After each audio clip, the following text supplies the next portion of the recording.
मोक्षमार्गस्य नेतारं भेत्तारं कर्मभूभृतां ज्ञातारं विश्वतत्त्वानां वन्दे तद्गुणलब्धये।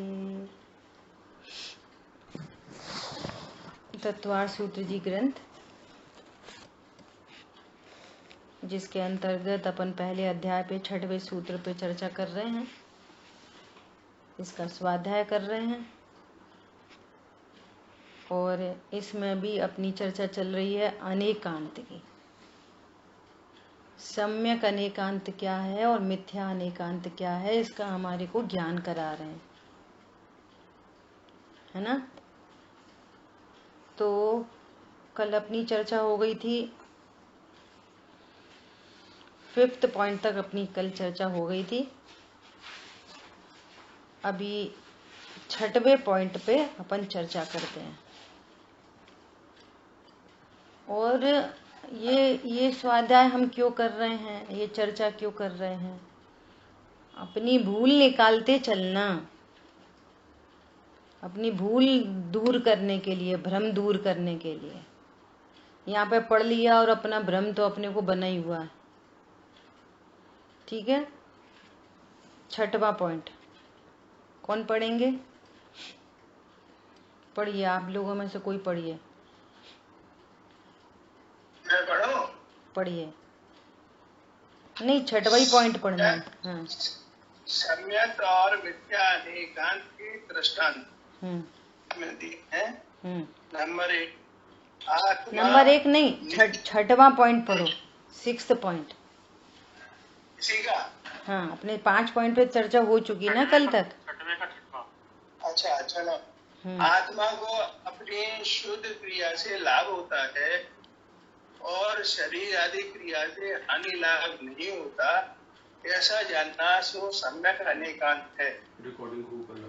आत्मा को अपनी शुद्ध क्रिया से लाभ होता है और शारीरिक क्रिया से भी लाभ होता है, ऐसा मानना सो मिथ्या अनेकांत है।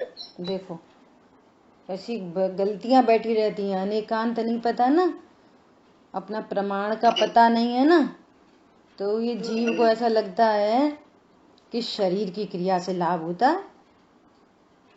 शरीर की क्रिया सही करेंगे तो लाभ होएगा। यहाँ पर कह रहे हैं शरीर की क्रिया से न लाभ होता और न हानि होती, दोनों ही नहीं होते। क्यों नहीं होते? प्रश्न है, क्यों नहीं होते? शरीर की क्रिया से लाभ हानि क्यों नहीं होती? और शरीर हमारी सीमा से बाहर है। हाँ, क्या बोल रहे हैं अजय भैया? शरीर की क्रिया मेरी क्रिया नहीं है। हाँ, शरीर की क्रिया मेरी क्रिया नहीं है। शरीर मेरे द्रव्य गुण पर्याय की सीमा से बाहर है। शरीर मेरे द्रव्य गुण पर्याय की सीमा से ही बाहर है।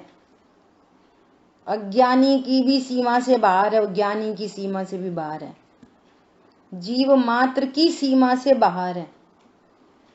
सम्यक ज्ञानी जीवों को तो शरीर की क्रिया से कोई लाभ हानि होती नहीं।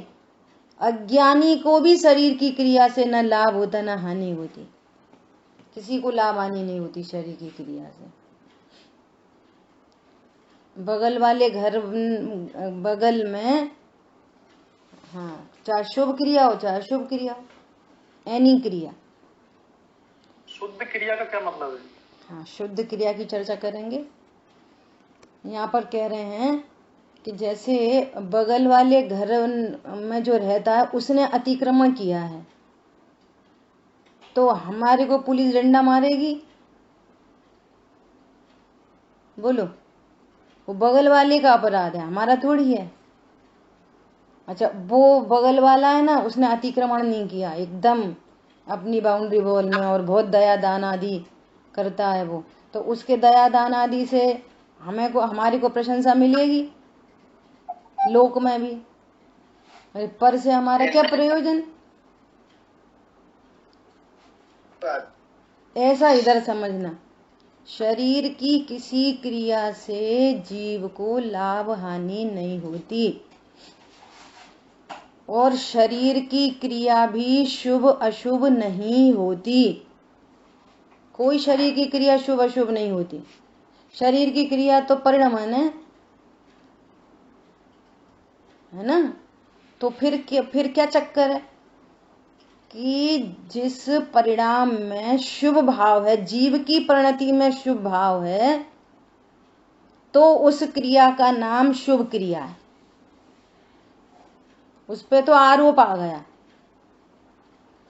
तो जो उसको फल लग रहा है ना जीव को, वो शुभ परिणाम का लग रहा है, ना कि क्रिया का। क्रिया तो चल रही है बाहर में देखने में शुभ क्रिया, क्रिया तो क्रिया है, वो शुभ अशुभ होती नहीं, पहले बोल दिया है ना। अब बाहर में तो शुभ क्रिया दिख रही है, वो पूजा में बैठा है, विधान में बैठा है, वो अर्घ चढ़ा रहा है ऐसे ऐसे। तो अर्घ चढ़ा रहा तो क्या बोलेंगे कि भैया शरीर की शुभ क्रिया हो रही, और अंदर में परिणाम कैसा है, अरे इतनी देर कर दी, पंडित जी कब खत्म करेंगे, इन्हें तो अपनी पड़ी है, हमें तो ऑफिस जाना था, फंस गए। तो क्रिया का बंद होएगा कि परिणाम का बंद होएगा? बोलो, बंद किसका है? क्रिया तो हमारी शुभ है। देखो हम तो एकदम डॉट टू डॉट अर्घ चढ़ाते रहे। परिणाम का बंद है ना। और स्वरूप नहीं, अपने अनेकांत को नहीं जानने पर अनंत बंद है, वो एक अलग से एक्स्ट्रा ऑर्डिनरी बंद है। क्या बोला? अपने अनेकांतमयी स्वरूप को नहीं जानने पर जो बंद हो रहा है वो अनंत बंद है, और शुभ परिणाम का अल्प बंद है, और शरीर की क्रिया का तो कोई बंध नहीं है। समझ आ रही बात? युद्ध का मैदान, शरीर की क्रिया हो रही है तीर चलाने की, और परिणाम भी हो रहा, हे दशानंद तुझे छोड़ेंगे नहीं। परिणाम है तीव्र, और अपने प्रमाण की सीमा को जानते, अपने अनेकांत स्वरूप को जानते। तो अनेकांत स्वरूप को का ज्ञान है, श्रद्धान है, तो अनंत बंद नहीं है, और शरीर की क्रिया का तो कोई बंद नहीं है, जीरो। और जितना अशुभ परिणाम है उसकी जाति अप्रत्यख्यान है, तो उतना अप्रत्यख्यान जाति का बंद है, समुद्र में बूंद के बराबर। समझ आ रही बात? ऐसा एकदम क्लियर। बाहर में उल्टा भी हो सकता है। कैसा उल्टा हो सकता है? कि वो सूकर ने देखा कि ये शेर आ रहा है और मुनिराज पर झपटने वाला है। ओहो, हमारे गुरु, हमें अपने गुरु की रक्षा करनी चाहिए। अरे पूर्व में जानता होगा कोई दिगंबर मुनि, ओ सा संस्कार आया। चलो ऐसा भी नहीं जानो कि हमारे गुरु, तो ऐसा जाने कि ये कोई दिव्य पुरुष है, ये झपटने आया है, मुझे रक्षा करनी चाहिए। अंदर में परिणाम है रक्षा का, और बाहर में क्रिया हो रही है लड़ाई की, और परिणाम है रक्षा का। शरीर की क्रिया से बंद जीरो, और रक्षा के परिणाम से स्वर्ग। लड़ाई लड़ते लड़ते दोनों मर गए, क्रिया एक जैसी दिख रही, ये शेर भी लड़ रहा और ये भी लड़ रहा, तो कोई क्या बोलेगा, देखो कैसे लड़ाकू हैं दोनों के दोनों, कैसे लड़ रहे हैं। बस क्रिया तो एक जैसी दिख रही है, परिणाम तो शरीर की क्रिया से फायदा हुआ कि नुकसान हुआ, अपने 3-4 एग्जाम्पल देख लिए। अब ये निर्णय, डिसीजन ये निर्णय करना चाहिए कि ये शरीर की क्रिया मेरे द्रव्य गुण पर्याय की सीमा से बाहर है। फिर शरीर की क्रिया से क्यों बात करी जाती है? इसलिए करी जाती है कि देह की क्रिया से भाव हमेशा नहीं, भावों का एक दर्पण टाइप है, लेकिन डॉट टू डॉट परिणाम नहीं है, ओपोजिट भी हो सकते परिणाम। इसलिए क्रिया सुधारने की बात कही जाती है। भैया पानी छानो, छान के पानी पियो। तो उपदेश दिया जाएगा क्रिया का, लेकिन एग्जैक्टली क्रिया नहीं सुधरवानी, आपके परिणाम में मृदुता आए, आपके परिणाम में इस बात का पता चले ये जीव है, हमारे जैसे जीव है। सो दया का भाव हो तो आपको पुण्य बंधेगा, और शुरू की क्रिया होगी, अब होंगे मरते होंगे, किन न देखे। अब अपन जैन ही है तो छान के ही पीना चाहिए, भाई हम तो जैन ही है, छान के ही पीना चाहिए, लेकिन आपको दया कुछ नहीं है, दया नाम की चीज नहीं है। तो फिर फल तो परिणाम, वो फल तो परिणाम का था, क्रिया का तो कोई बंध था न कुछ था। कैसे ये बुद्धि विवेक कैसे जनरेट होता है? ऐसे जनरेट होता है। क्रिया तो हो गई पानी छानने की, हम कहते भैया हमने तो है ना उनसे काम वालों से कह दी, उनने छान दिया। तो उनने छान दिया तो उनके छानने से तुम्हें बंद होएगा क्या शुभ परिणाम का? उन्हें तो कोई न विवेक है न कुछ है, उन्हें छान दिया नहीं छान दिया, कम ज्यादा अनछना, 1 बूंद गिर गई, 4 बूंद गिर गई, पूरा पानी अनछना हो गया नहीं हो गया, कम पानी लगाया ज्यादा लगाया, बिलछन प्रॉपर हुई नहीं हुई, उनको क्या विवेक है? छना पानी पिया कि अनछना पिया? छने पानी से काम हुआ कि अनछने से काम हुआ? किसका फल लगा, क्रिया का कि परिणाम का? प्रमाद का पाप लगा। समझ आई बात? ऐसा अभी सब जगह विचार करना। आत्मा को शरीर की क्रिया से लाभ, अब दुनिया क्रिया सुधार लेती है, परिणाम का ठिकाना ही नहीं है। क्रिया बहुत जल्दी सुधरती है, बहुत जल्दी, देखा देखी क्रियाएं बहुत जल्दी सुधर जाती हैं, बहुत जल्दी। लेकिन परिणाम तो कषाय की मंदता हो, तत्व ज्ञान हो तो ही सुधरते हैं। ठीक है। अब यहाँ कह रहे हैं आत्मा को अपनी शुद्ध क्रिया से लाभ होता है। ये शुद्ध क्रिया कौन सी क्रिया है? शुद्ध क्रिया है कि जो ज्ञान अपने को भगवान आत्मा जानता है, वो ज्ञान की शुद्ध क्रिया, श्रद्धा की शुद्ध क्रिया, मैं आत्मा हूँ, शाश्वत देव हूँ, चारित्र की शुद्ध क्रिया, चारित्र स्वरूप में थिर हुआ, तो ये रत्नत्रय रूप शुद्धता प्रकट हुई ना, इसको शुद्ध क्रिया कह रहे हैं। इससे आत्मा को लाभ होता है। अब इसमें भी ट्विस्ट है, रत्नत्रय से शुद्ध आत्मा को लाभ होता है? बोलो।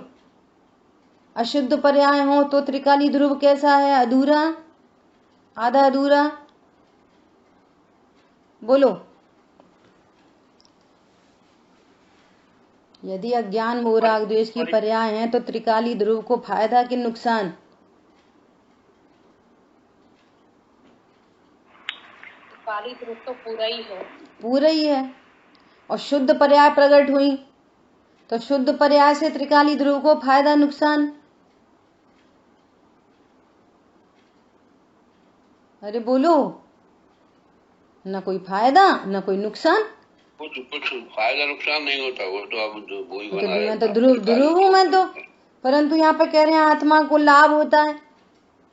इसका अर्थ है कि उन पर्यायों को लाभ होता है जो पर्याय अपने को देह रूप देखती हैं, वे पर्याय दुखी रहती हैं, और जो पर्याय अपने को भगवान आत्मा जानती हैं, उन पर्याय में सुख उत्पन्न होता है। समझ में आ रही है? तो वो पर्याय किसकी हैं? आत्मा की। तो आत्मा का लाभ बताना है तो कहेंगे आत्मा को लाभ होता है। अभी ये अस्थि नास्ति का स्वरूप यदि समझ में आ जाए, यदि किसी की नास्ति की जा रही है तो नियम से समझना कि किसी की विधि की जा रही है। किसी का यदि निषेध कर रहे हैं तो वहां किसी की विधि गर्भित है। तो अभी आचार्य भगवान को ये कहना है कि शरीर की क्रिया से कोई लाभ नहीं होता, तो फिर उसके परिप्रेक्ष्य में ये कहना पड़ेगा फिर किससे लाभ होता है? तो कहेंगे आत्मा की शुद्ध क्रिया से। और अब शब्दों पे मारा मारी करोगे ना, आत्मा की शुद्ध क्रिया कौन है, फिर वो दूसरी आत्मा कौन है जिसको लाभ होगा, तो कितनी आत्मा खड़ी हो जाएंगी यहाँ पे। आत्मा की शुद्ध क्रिया, आत्मा को अपनी शुद्ध क्रिया से लाभ होता है।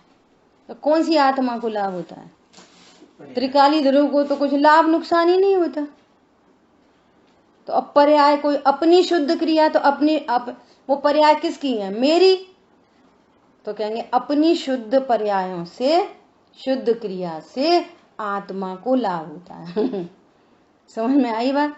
अब प्रमाण की आत्मा कह लो, वास्तव में लाभ किसको हुआ? जिन पर्यायों ने अपने भेद विज्ञान किया, अपने अनेकांतमय स्वरूप को जाना और अपने अनेकांतमय स्वरूप से भिन्न एकदम शरीर को परद्रव्य जाना, शरीर की क्रिया से कोई लाभ हानि नहीं होती। मैं तो त्रिकाली ध्रुव हूं, तो रत्नत्रय प्रकट हुए, तो रत्नत्रय प्रकट हुए तो कहा जाएगा कि आत्मा को लाभ हुआ। समझ आ गई बात? किसको लाभ हुआ? देखो लोक में कहते हैं कि अपन ने सोना दिया, टूटा फूटे पुरानी अंगूठी, कुछ चेन मेन ऐसे 2-3 चीजें थी, तो अपन ने सुनार को दिया कि भैया आप तो इसको हमें टंच करा के दे देना, 100% करा के दे देना। तो अपन क्या बोलते हैं, क्या बोलेंगे उसको? सोना को शुद्ध करा के दे देना। अभेद भाषा बोलते कि नहीं बोलते? कि ऐसा बोलते हैं, देखो भाई साहब हमारा सोना तो शुद्ध है, त्रिकाली ध्रुव, पर्याय शुद्ध करके दे देना। ऐसे बोलते हैं? नहीं। क्या बोलते हैं? अरे हमें तो भैया उनने सोना शुद्ध करके दे दिया। सीधे अभेद बोलते कि नहीं लोक में? न माँ बचा कैसा बोलते। अब मान लिया हमारे यहाँ वो सुनील जी है ना, अपन तो काम ही उनसे सारा कराते हैं, अहिंसा डायमंड है ना, तो वो भी स्वाध्यायी हैं, शास्त्री हैं, विद्वान हैं, और अपन भी स्वाध्यायी हैं। तो अपन भी जाके उनसे नहीं ऐसा बोलते, देखो भाई साहब द्रव्य तो सोना द्रव्य तो शुद्ध है, आप तो जानते हो, आप शास्त्री विद्वान हो, हमारी ये पर्याय शुद्ध कर देना इनकी। क्या बोलते हैं? और फिर उन्हें 24 कैरेट करके दिया तो वो ऐसा बोलेंगे, अर्चना जी आपका सोना तो त्रिकाली था ध्रुव, हमने इसकी पर्याय शुद्ध करके दे दिया आपको। ऐसा बोला बारी चलती है ऐसे? अरे भाषा तो ऐसी चलती है अभेद की। समझ आ गई बात? अरे भैया आत्म लाभ होता है। अनंत भगवान को, सिद्ध भगवान को क्या हुआ? ध्यान का क्या फल निकला? आत्मोपलब्धि हुई, आत्मा की उपलब्धि हुई, आत्मा की शुद्धता प्रकट हुई। ऐसी बोलेंगे ना? ऐसा कह रहे हैं। आत्मा को रत्नत्रय से फायदा होता है, अर्थात उस ज्ञान को रत्नत्रय प्रकट हो तो लाभ होता है। क्यों? कि वो सम्यक चारित्र प्रकट होएगा ना, जो परिणति कैसी है? निर्भय, निशंक, आनंद रूप, निराकुल रूप, शांति रूप। तो उसको ज्ञान जानेगा, उस पर्याय को जानेगा तो उसको शांति का वेदन होएगा। और जो ज्ञान अपने को देह रूप जान रहा है तो 24 घंटे आकुलता, टेंशन उत्पन्न हो रही है, तो ज्ञान उस टेंशन को जानता है तो ध्रुव, और टेंशन को जान रहा है तो टेंशन टेंशन टेंशन रहती है, दुखी होता है। तो कह रहे हैं शुद्ध क्रिया से लाभ होता है। तुमने शुद्ध क्रिया तो की नहीं और शरीर की क्रिया बदल ली, तो शरीर की क्रिया से क्या होने जाने वाला है? कुछ नहीं, ये कहना चाह रहे हैं। और ये तत्व ज्ञान के अभाव में 99% लोग जैसे अन्यमति शुभ क्रियाएं करते रहते हैं, क्रिया शुभ नहीं होती, उपचार से कही जाती है। जैसे वे मंदिर पूजा पाठ करते रहते हैं, ऐसा हम जैन कुल में जन्मे वाले और छोड़ो स्वाध्याय में आने जाने वाले भी शरीर की किसी क्रिया से लाभ जानते हैं तो समझना वो तो उसने अपनी प्रमाण की सीमा कोई नहीं जाना, इसके पास अनेकांत नहीं है, इसके पास मिथ्या अनेकांत है। मिथ्या है तो अनंत बंध है, चलती रहे शुभ क्रियाएं, दया दान पूजा पाठ, मिथ्यात्व का अनंत बंध एक चल रहा है लगातार। एकदम दो टूक चाहिए। इसलिए वो शरीर की किसी क्रिया से प्रभावित नहीं होता, प्रभावित नहीं होता। ठीक है। और गुण, और एक दूसरी इंपॉर्टेंट केमिस्ट्री कैसी है, जैसे सोना जितना जितना शुद्ध हुआ, जितने जितने carat, 18 carat, 20 carat, 22 carat, 24 carat, जितनी जितनी शुद्धता बढ़ती चली गई, तो ऐसे ही यहाँ पर गुणस्थान प्रमाण देह की क्रिया होती है। गुणस्थान प्रमाण, गुणस्थान का अतिक्रमण करके जो क्रियाएं हो रही है ना, पहले ही गुणस्थान है और क्रिया हो रही है 28 मूल गुण की, तो 28 मूल गुण की क्रिया से क्या लाभ हो रहा है, गुणस्थान तो पहले ही है। तो 28 मूल गुण की क्रिया से मुनि धर्म हो रहा है कि नहीं हो रहा, गुणस्थान तो पहले ही है। तो मिथ्यात्व का अनंत बंध होगा कि नहीं होगा, 28 मूल गुण की क्रिया चल रही है, बोलो। अणुव्रत के परिणाम आ गए, लोग बोल रहे हैं हमने प्रतिमा ले ली, प्रतिमा ले लो, कौन मना कर रहा है, लेकिन शरीर की क्रिया से कितना लाभ हो रहा है, आत्मा की तो अशुद्ध क्रिया चल रही है, अज्ञान मोह राग द्वेष चल रहे हैं। समझ आई बात, ये बात चल रही है यहाँ।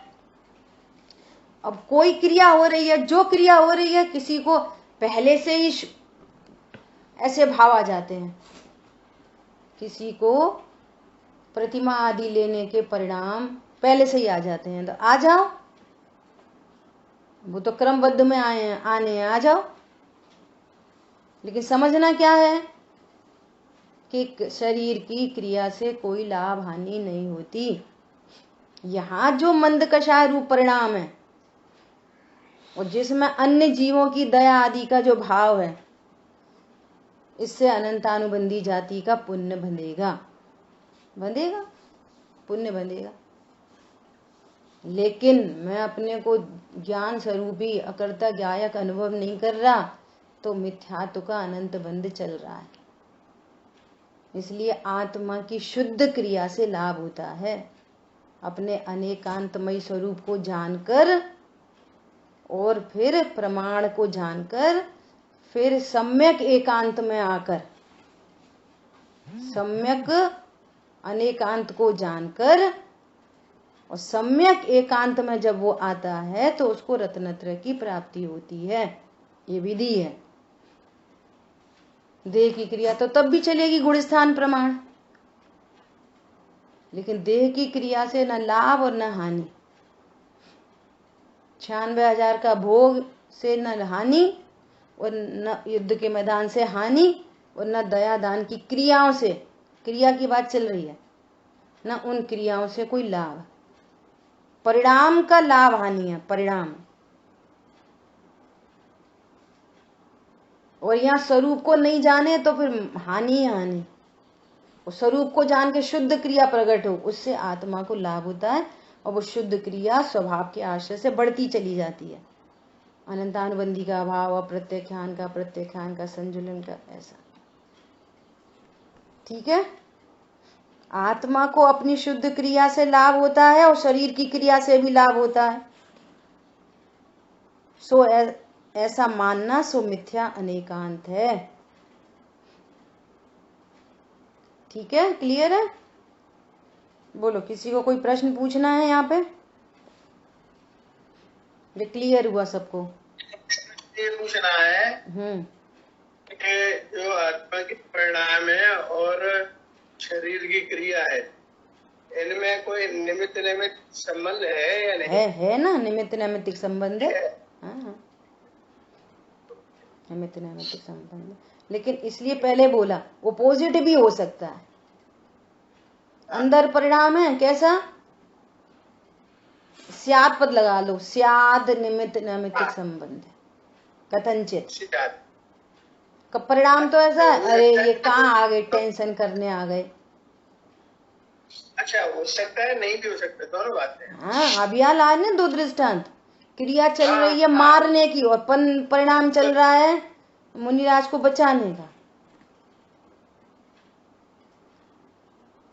हम आपके घर आए तो आप हमसे कह रहे हो हाँ बहन जी पधारो पधारो, अरे बहुत बहुत दिन बाद मिलना हुआ, और अंदर में ले चलना, अरे काय को आ गई फालतू फोकट, हमें वो अपना पेपर देना था। तो ओपोजिट भी हो गया ना, परिणाम है द्वेष का, और एक्सप्रेशन किसके हो रहे हैं, अरे आइए आइए बहन जी मुस्कुरा, इधर तो हास्य शो कर रहे हैं, चेहरे से हास्य शो हो रहा है, और अंदर में द्वेष का परिणाम है। ऐसा भी होता है और ऐसा भी होता है। उधर परिणाम भी ऐसा है कि राग का, और देह की क्रिया भी राग संबंधी, तो कथनचित लगाएंगे। ये तो एकदम अनुभूत है, अनुभूत है, ये तो होता ही है ऐसा।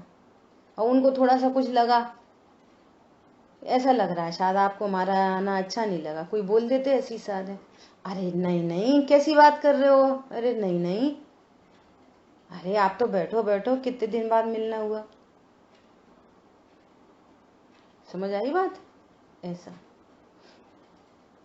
ठीक है, क्लियर हुआ? देखो विद्वान ऐसा कहते हैं, जितने मन में विकल्प चलते हैं ना, उतने देर से एक्सप्रेस नहीं हो पाते। जाने क्या क्या विकल्प चलते हैं, अच्छे बुरे सब तरह के, वैसा वैसा देर से परिणमन हो जाए, वैसा का वैसा, तो अभी तो लेने के देने पड़ जाए। मन में विकल्प जीव के परिणामों में जो भाव उत्पन्न होते हैं वो असंख्यात लोक प्रमाण है, बहुत फास्ट है, बहुत फास्ट है। वो शरीर की क्रिया, और टैली करो, आप भोजन करने बैठे तो स्टार्टिंग में परिणाम होएगा एकदम तीव्र, स्टार्टिंग में मुश्किल से 1 मिनट, और बस 1-2 और मुंह में गए और उपयोग बदल गया, परिणाम बदल गया।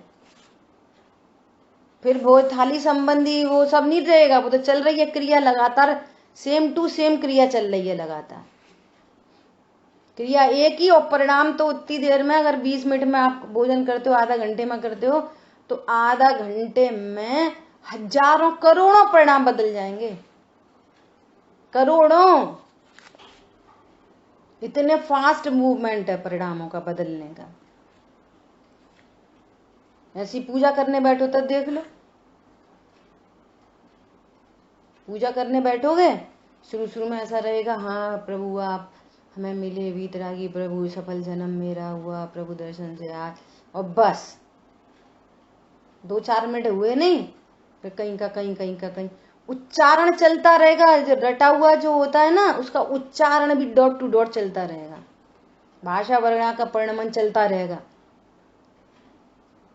द्रव्य चढ़ती रहेगी, उपयोग पता नहीं किधर होएगा, परिणाम बदल जाएंगे, बहुत फास्ट बदलते हैं। तो क्रिया कोई हो रही, परिणाम कोई हो रहे। अभिप्राय सम्यक एकांत मतलब 43 रूप।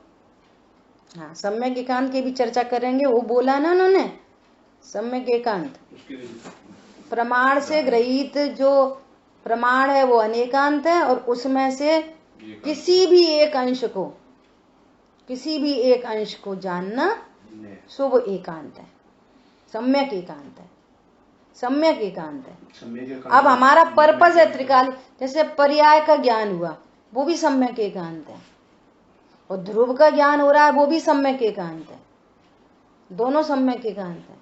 सम्यक दृष्टि को अपनी पर्याय का बोध होता है कि अरे खटकती है राग आदि परिणति विकारी, तो ये सम्यक एकांत है।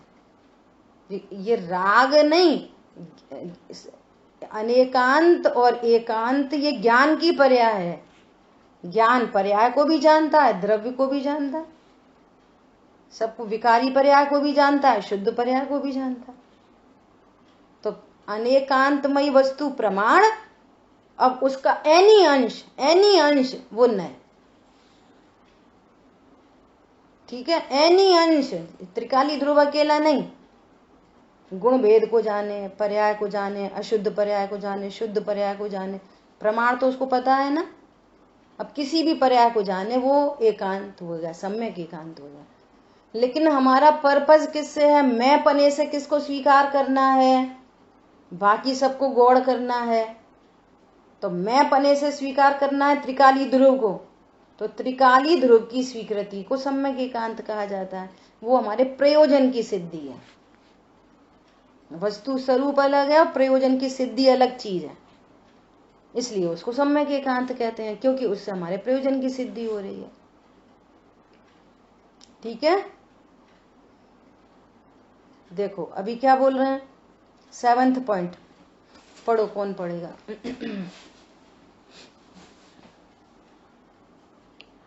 एक प्रत्येक वस्तु में सदा स्वतंत्र वस्तुत्व को सिद्ध करने वाली परस्पर दो विरोधी शक्तियों सत असत, तत् अतत, नित्य अनित्य, एक अनेक इत्यादि को प्रकाशित करे, सो सम्यक अनेकांत। तो स्टार्टिंग से चर्चा हो रही है अनेकांत के दो प्रयोग। एक तो वस्तु के अंदर अंदर रहने वाले, देखने में विरोधी धर्मयुगल लगते हैं, जो एक है वही अनेक है, सत असत, भाव अभाव, भेद अभेद, नित्य अनित्य, तो ओपोजिट लगते हैं। लेकिन ऐसे धर्मयुगल अनेकांत से वस्तु जीती है। ये अनेकांतमय स्वरूप वस्तु का सौंदर्य है। वस्तु यदि सर्वथा एक होती और उसमें अनेकपना नहीं होता तो वो खाली डिब्बा होती। वो उसमें न ज्ञान है, न श्रद्धा है, न चारित्र है, पुद्गल में न रस है, स्पर्श है, न गंध है, न वर्ण है, उसमें अनेकता नहीं है। भारत में अनेकता नहीं है। कैसा भारत है वो? एक भारत, अखंड भारत एक, और उसमें इतने प्रदेश, इतनी यूनियन टेरिटरीज, ये अनेकता भी है और एक भी है। ऐसा तो परस्पर विरोधी धर्मयुगल, वस्तु अपने से सत है, इसी वस्तु में असत नाम का धर्म है, जिससे पर से असत है। इसलिए तो वस्तु जी रही है, जिंदा है वो, नहीं तो मर जाती। कोई का भी प्रवेश अंदर हो जाता, कोई कंटेमिनेट कर देता, बात खत्म हो जाती। जीव बेचारा अकेला और अनंत पुद्गल परमाणु स्कंद के साथ रह रहा है, तो कितनी उनकी मेजॉरिटी है और जीव अकेला है एक। अरे इस अनेकांत स्वरूप ने वस्तु को जिंदा रखा है। स्व से तत् है, पर से अतत है, एक है और अनेकता भी है उसमें, वो जो नित्य भी है और अनित्य भी है, जिसमें अस्ति धर्म भी है, नास्ति धर्म युगल भी है। ये वस्तु का सौंदर्य है। समझ में आया? इसको प्रकाशित करे सो सम्यक अनेकांत है, और जो इसको प्रकाशित नहीं करे, अब देखो आगे मिथ्या में क्या बात आएगी, समझने की कोशिश करेंगे। एक वस्तु में दूसरी वस्तु की शक्ति को प्रकाशित करके एक वस्तु दो वस्तुओं का कार्य करती है, ऐसा मानना सो मिथ्या अनेकांत है। एक वस्तु चीनी है, मिठास का काम भी करती है, उसकी प्रयोजनभूत क्रिया क्या है, और उसका स्व से अस्थि पर से नास्ति नहीं है, वो तो अन्य का भी कार्य करती है, खारा भी करती है। तो क्या कह रहे हैं, एक वस्तु में दूसरी वस्तु की शक्ति को प्रकाशित करके एक वस्तु दो वस्तुओं का कार्य करती है, ऐसा मानना सो मिथ्या अनेकांत है। तथा सम्यक अनेकांत से वस्तु का जो निश्चित स्वरूप निश्चित है, उसके विपरीत वस्तु स्वरूप की केवल कल्पना करके जो उसमें न हो वैसे स्वभावों की कल्पना करना सो मिथ्या अनेकांत है। देखो कितना गंभीर सेंटेंस है। जो वस्तु में, पहले तो आपने अनेकांतमय वस्तु को निश्चित नहीं किया, उसकी सीमा, उसका पूरा स्ट्रक्चर आपने निश्चित नहीं किया।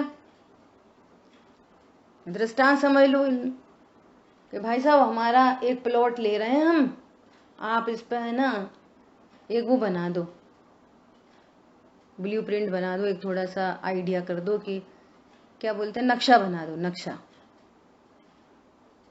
तो अब वो नक्शा काय पे बनाएंगे इंजीनियर साहब?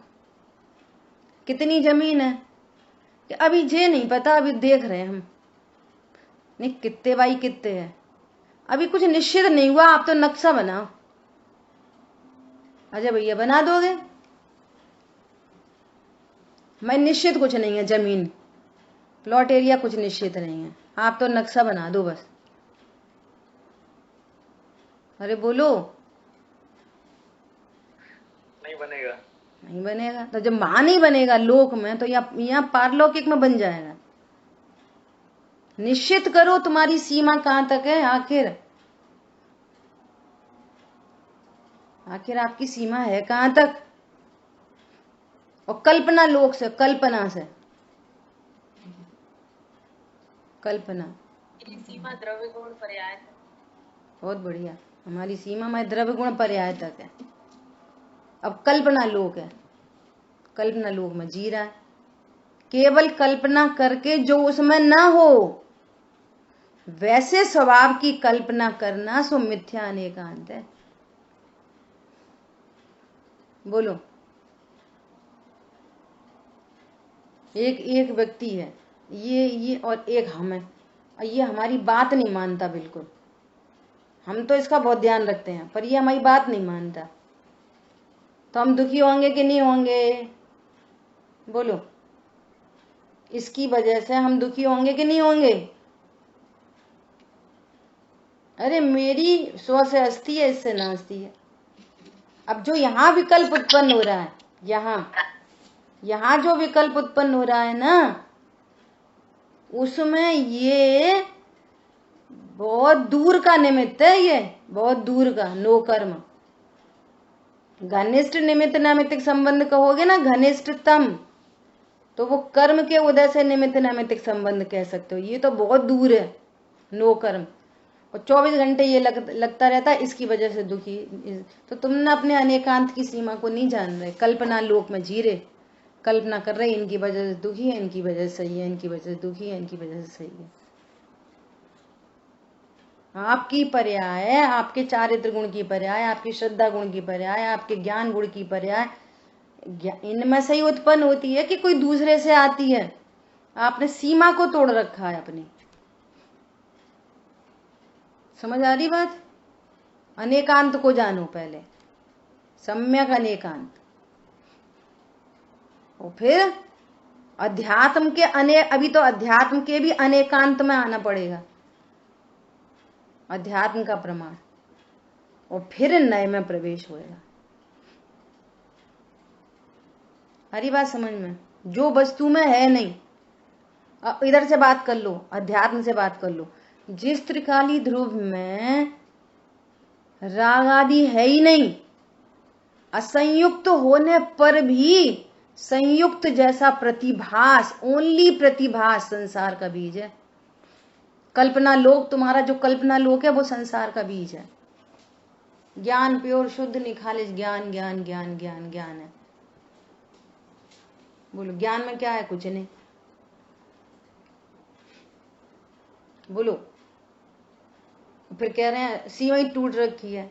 अब आगम के प्रमाण में आ जाओ कि जो यहाँ दुख उत्पन्न हो रहा है, त्रिकाली ध्रुव में तो दुख नहीं है, परिणति में दुख है। वो दुख का कारण क्या है? परद्रव्य। वो कह रहे हैं कि दो द्रव्यों के बीच में वज्र की दीवार है। परद्रव्य अपना काम भी करेगा और हमारी पर्याय को भी निकलवाएगा, डोरे डाल के। जैसे लंगड़ फेंका वैसे निकाल लिया। चलो भैया, चारित्री गुण की पर्याय में से क्षमा निकलो, ऐसा करता है क्या कोई? अरे बोलो। चलो भैया, ज्ञान गुण की पर्याय में से वो वाला गे बनाओ, चलो, ऐसा करता है क्या कोई? देखो क्या, फिर से पढ़ो। अच्छा भैया पढ़िए आप इस पॉइंट को फिर से।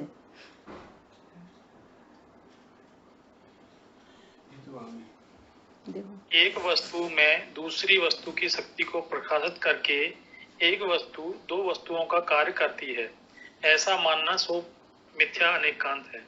अथवा सम्यक अनेकांत से वस्तु का जो स्वरूप निश्चित है उससे विपरीत वस्तु स्वरूप की कल्पना करके जो उसमें न हो वैसे स्वभाव की कल्पना करना सो मिथ्या अनेकांत है। कल्पना है, काय को रहना है कल्पना लोक में। अभी तो हमारा महाभाग्य है, हमको जिन शासन मिल गया, हम क्यों जिएंगे कल्पना लोक में।